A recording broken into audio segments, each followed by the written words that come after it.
Committee on Appointments. More details to follow.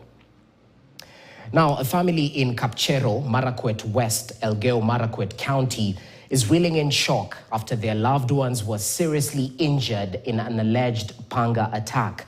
A middle-aged man is accused of attacking his wife and child with a panga following a love triangle.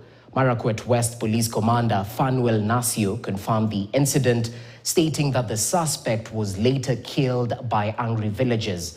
The injured are receiving treatment and the bodies of the deceased have been taken to the Kitale Hospital mortuary.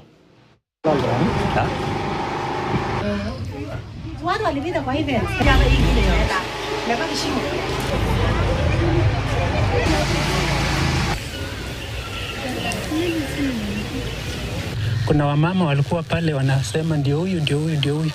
So nikaruka fence hapa na wenzangu hapa, tulikuwa watu 4. Tukaona jamaa ndio huyu ako baada hapa na alikuwa na panga kwa mkono. Kitu ya kwanza tulikutana hapa, mtoto kama anatolewa nje. Ya pili kawa ni mama. Tukauliza mwenye amefanya maneno ameenda wapi? Tukaambiwa ametoroka na amekimbilia nyuma. Tukapambana sasa kutafuta mapikipiki yenye ilipeleka hospitali. Sasa hii msichana akifukuza yeye, nafikiri chanzo kama hiyo. Mtu naona mimi nalishe jana na leo alafu nanifukuza leo.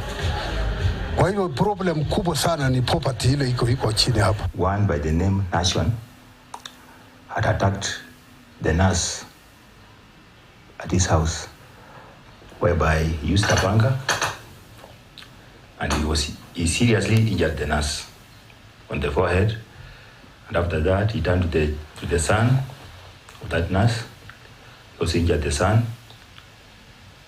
The two were rushed to